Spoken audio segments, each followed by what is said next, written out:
I had one of these before you sat down.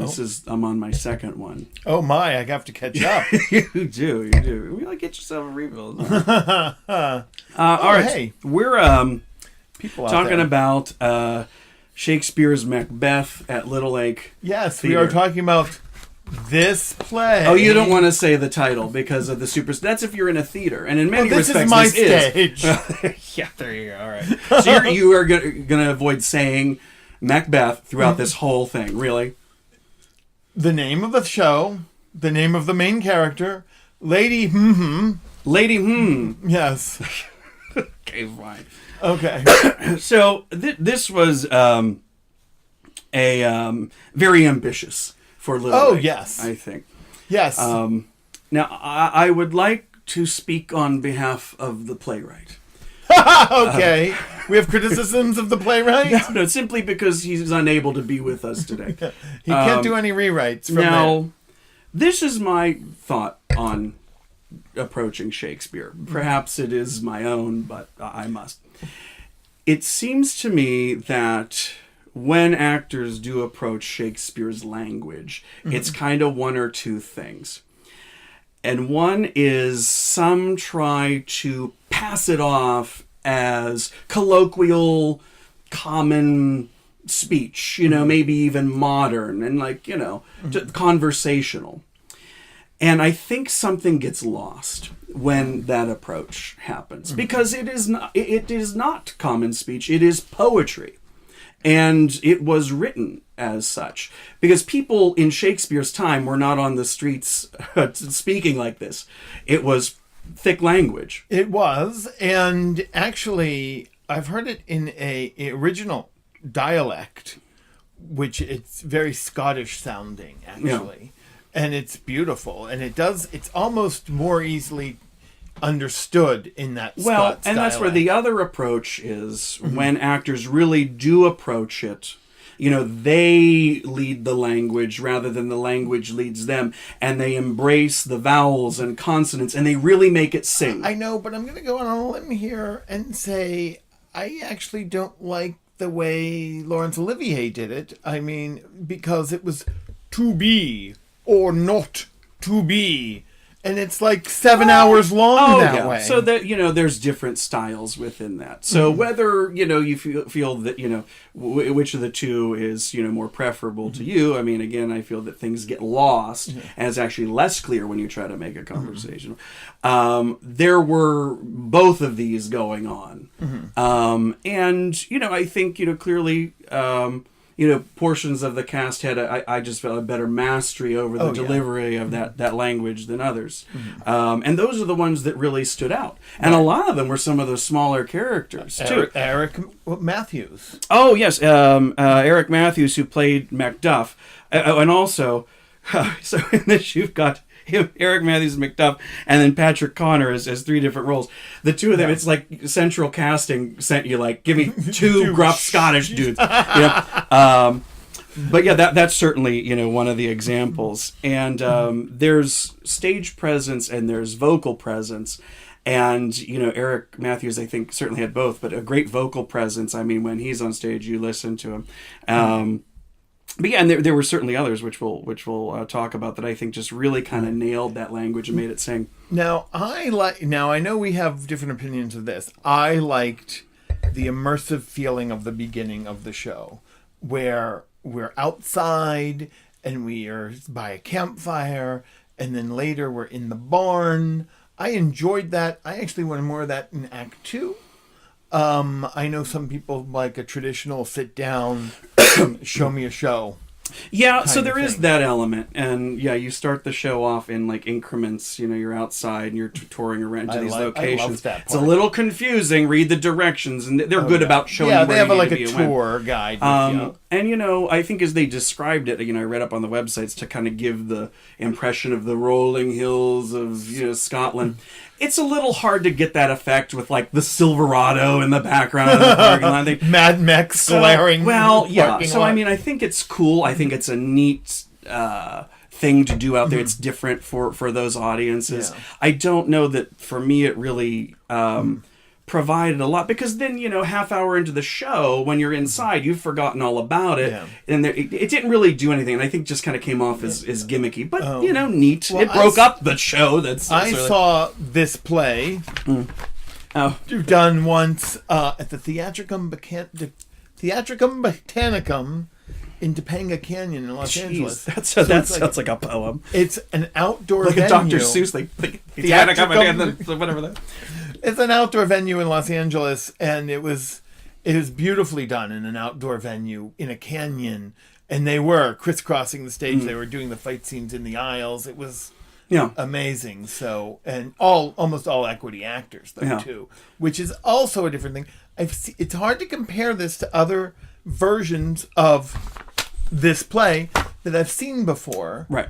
Because I have seen some phenomenal productions, and it's kind of like comparing an amateur to Venus Williams sometimes. You know what I mean? Well, it's like beginner tennis lessons to Venus Williams. Oh, sure. But so there were certainly many, many great things that stood out. It was tough for me to kind of pin down the concept of this, like time, place, style. There was something that was interesting, which was the keeping the witches on stage a lot. Actually having them hold the dagger when he's imagining seeing a dagger before him. That was interesting. The only confusing part about that is the witches also played the murderers. And I got confused when they were the murderers and when they were the witches. I think that worked. That worked for me because I know the story. I think people that might be seeing Macbeth for the first time, that might be a little confusing. But I thought that was a very interesting use of them. The witches. Yes. And you talk about that dagger scene with the witches. I think that was one of the most artistic pieces of the play, how that was handled. And, very well done by Jenna Oberg, the directorial, yes. But as I said, it's hard to pin down the style. I was digging the costumes. Oh, the costumes. Sort of like Hot Topic 1992. Like if you went to a high school in Bayonne, New Jersey in 92, that's what everybody would have been wearing. And there is a Joanne Fabric somewhere in Canonsburg that is sold out of plaid right now. I saw a production one time where they used very urban things, and the shields were trash can lids, and the swords were broomsticks. So, like I've said, I've seen this play a lot. This is probably my 5th time. But I thought the fight choreography was amazing in the show. It was. And it was so good, in fact, that I think it actually stood out too much.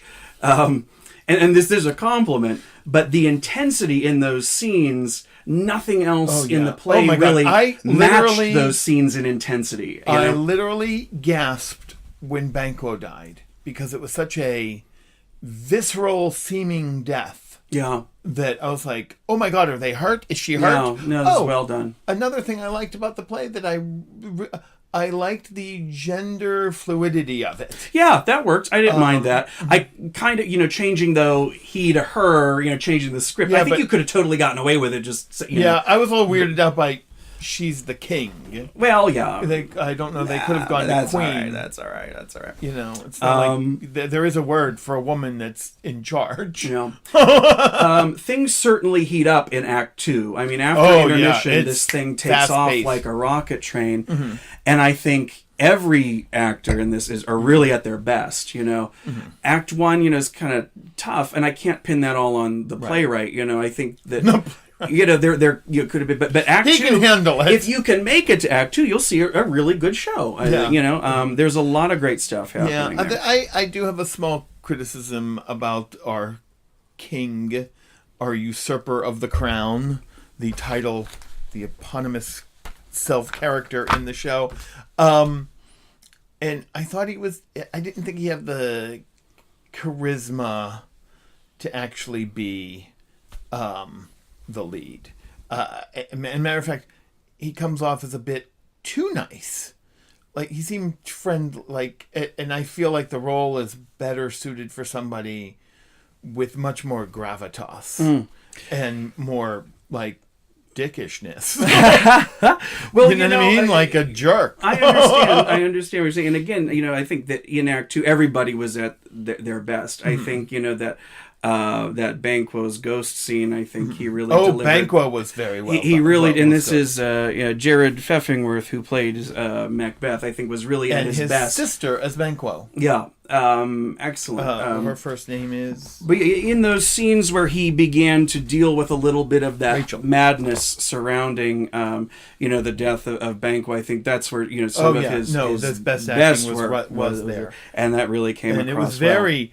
The mood was very well done. Great sound effects, great visual. Yeah. Absolutely. Artisticness, yes. And again, some of those folks, I think, really, nailed the language and really brought it across. I think Bill Lyon and his two roles was, very succinct, very good. Oh, and I've got to say, Kathleen Regan. Hecate. Hecate, or is it Hecate? Well, I've always pronounced it Hecate. They say Hecate. Listen, you want to talk about stage presence. Oh, yeah. This actress comes on stage like Godzilla ready to lay waste to Tokyo. Hecate should. Right. Or Hecate. And is just so powerful, and then speaks, and just commands that stage. And even later, there's just where she's just standing there, like the monolith from 2001 Space Odyssey, and you're just, you can just, that her presence is palpable. You can see why the witches feared her. I think, I really think she's a very strong actress, and I really enjoyed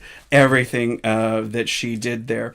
And again, I think two people that really were able to get into Shakespeare's language, of course, Eric Matthews as Macduff and Brendan Carris as Malcolm. And that scene in Act 2 with Macduff and Malcolm, I think, was the best scene in the play. Not because there was a lot of action, not because there was anything too dramatic going on, but because these two guys really got it. And they, were really making the language flow, and it was very clear. It was probably one of the best acted scenes in the entire piece.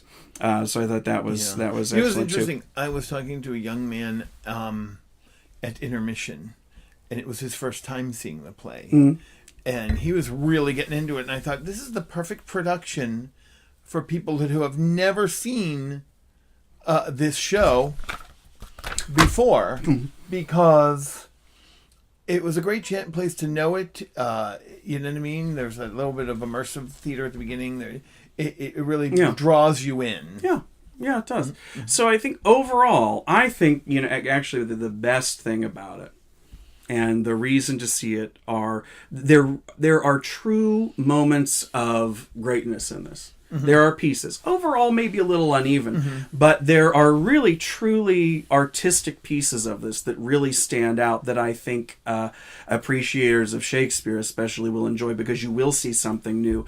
And it's clear to me that those artistic touches come from the direction of Jenna Oberg. I really think there's a lot of very smart, clever things being done artistically, and most of them really, really work. So I think there are a lot of great things to be said about that. The presence of the witches, that was very nice. Yes. Compelling artistic touches by director Jenna Oberg is my quote. Fancy. Yeah, that's my takeaway. Really worth seeing, I think. Go see and see how bitchy Lady is in this show, because she starts a lot of trouble in the show. You're ridiculous.